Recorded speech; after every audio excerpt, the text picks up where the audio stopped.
মুআজ্জিজ মুহতারাম ওয়াজিবুল ইহতারাম সম্মানিত মুসল্লিয়ানে কিরাম, আমরা আল্লাহ রাব্বুল আলামিনের দরবারে অসংখ্য অগণিত শুকরিয়া আদায় করি যে মহান রাব্বুল আলামিন আমাদেরকে শত ব্যস্ততার মাঝেও আল্লাহর ঘর মসজিদে আসার বসার জীবন নামাজ আদায় করার লক্ষ্যে কিছু কথা শোনার তৌফিক এনে করেছেন।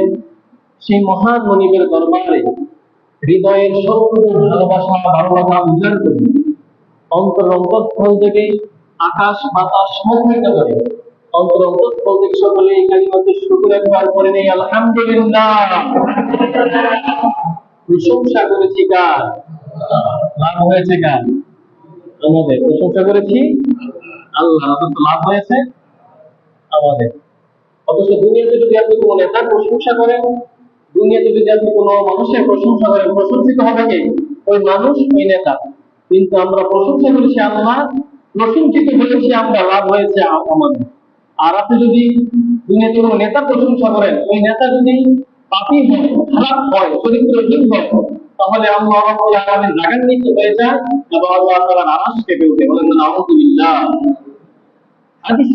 হাদিসে পাকের ভিতরে রাসূল আকরাম সাল্লাল্লাহু আলাইহি ওয়াসাল্লাম বলেন, আন আনাস রাদিয়াল্লাহু তাআলা قال قال رسول الله صلى الله عليه وسلم إذا بدأ الفاسق وبدأ الرب واحتد له العرش।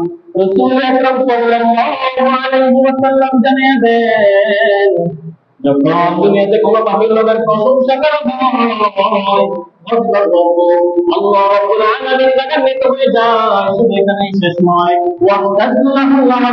আল্লাহ রাব্বুল আলামিন এই পাপীর লোকের প্রশংসা করার কারণে আল্লাহ রাব্বুল আলামিনের আরশ কেঁপে উঠে। বলেন নাউযুবিল্লাহ।